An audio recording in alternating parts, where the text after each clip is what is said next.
Okay, that's enough of that talk about theoretically changing people's opinions, changing the expectations and all that stuff. Let's get to some brass tactics. Let's talk about process mapping, and that's getting back to business. But before we do that, I do want to bring up one point, and that is there really is no such thing as an IT project anymore. There really only should be business projects with an IT component. So what does that have to do with process mapping? Well, it has a lot to do with process mapping. And before the end of this, I hope you understand the connection.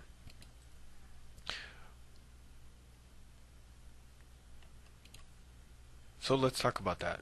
In the last slide, it talked about what is a business project. But really, do you understand what the business project is that you're working on? And from there, do you know what your business project is?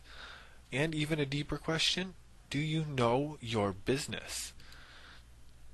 Are you spending time looking at, diagnosing, understanding, and really knowing how you do things at your YMCA, how you run your business, what your business is? That's where process mapping comes in. It helps you understand what your business is. When people think of process mapping, though, they quickly jump to process mapping is documenting the steps in a process. It's a very long, tedious process that is a waste of time and planning resources that we just don't have time to do. All we do is we put words in boxes and then it just gets put on a shelf. I'd beg to differ. Maybe the actual document at the end isn't worth as much as the conversation that leads up to it. I want to say that process mapping should really be a framework for a conversation about a business process. The end document isn't as important as the conversation leading up to it. If you can get the right group of people around the table to really spend time talking about how they do something, why they do it that way, and then looking back at it and deciding what they could be doing better, that's where process mapping has some value. It's diagnosing your business and putting it into a framework that is easily looked at and then talked about it, where it's not people attacking each other saying you're not doing your job good enough, your area is suffering because of this. Process mapping simply is an easy way to do an inventory of why you do the things you do. So now we're going to take a quick break and do an example of a process map.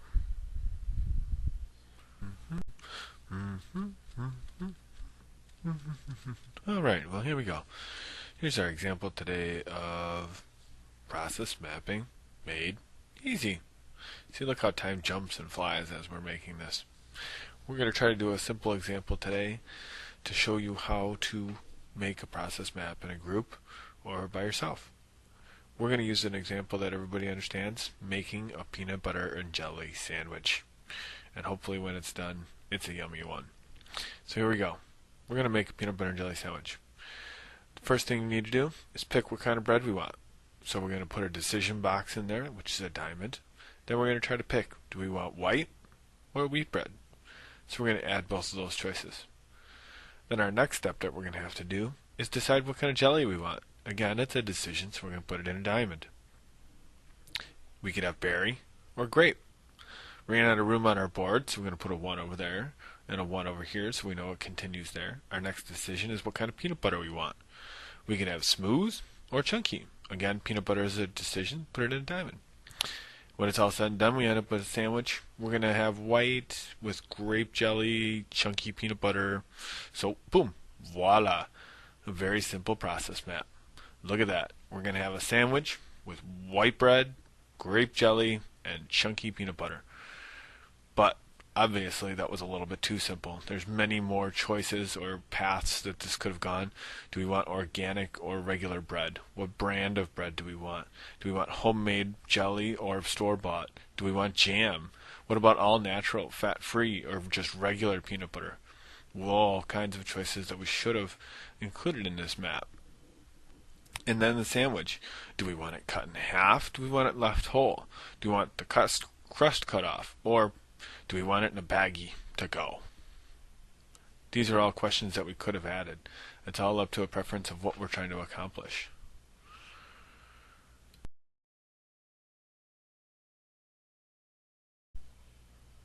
Alright, so this time we're going to focus off of the choices that you make and on the steps instead.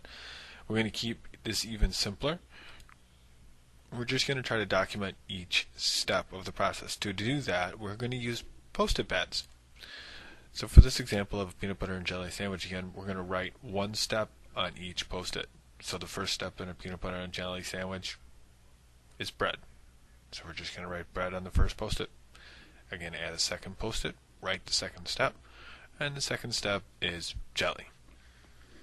Our third post-it is going to be our next step, and that is adding the peanut butter. Our next step is to combine those two pieces of bread with the peanut butter and jelly on them. Our last and final step, ta-da! A sandwich. Bread, jelly, peanut butter, combine, ta-da! Sandwich. Just like that, peanut butter and jelly sandwich. But really, is it that easy? No. Did we go to the store to get the bread? Where did the bread come from? Was the bread already sliced, or did we have to do that? And when I say we, I actually mean who? Who had to slice it? Who had to get the bread? Who paid for it? What brand was the bread? Under the jelly, was it jam or was it jelly? Who decided that? And then the flavors. Were there multiple flavors? Who went and got them? Under the peanut butter. Everybody knows about peanut butter allergies. Did we talk about that? What about organic? Who made those decisions? And then how much? How was it spread?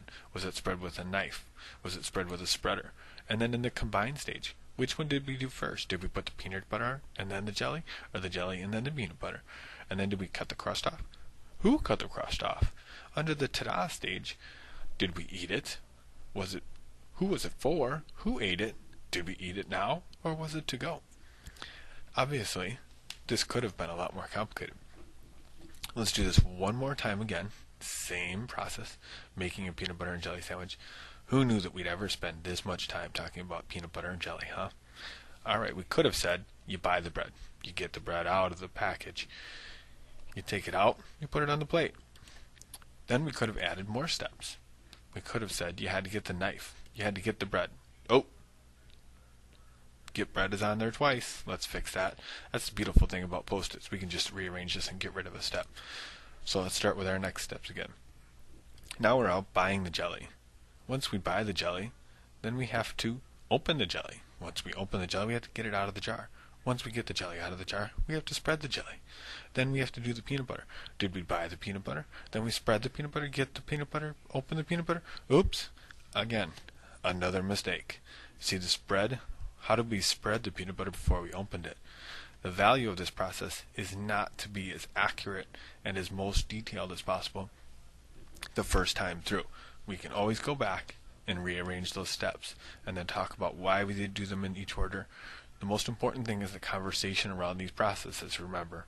It's not documenting the steps exactly and putting boxes in the right place. Then we're going to close the sandwich. But obviously there could have been a lot more to this even after that. There could have been a lot more detail. But it's up to you and your team to decide how much is enough detail. So that is one way that we can get back to the business. We can talk about what the business is. We can try to define it. And that really is where then we come back and we look at these processes. We say, okay, where can the technology help? Where is the technology getting in the way? Where is the process bad? Where are the people the solution? We can go back through each of these pieces in our diagrams and look at the people, the process, and the tools, and not just solely focus on what is the IT solution. We can look at what is the total solution. So that is how we get back to business. So remember, there really is no such thing as an IT project. There's only a business project with an IT component.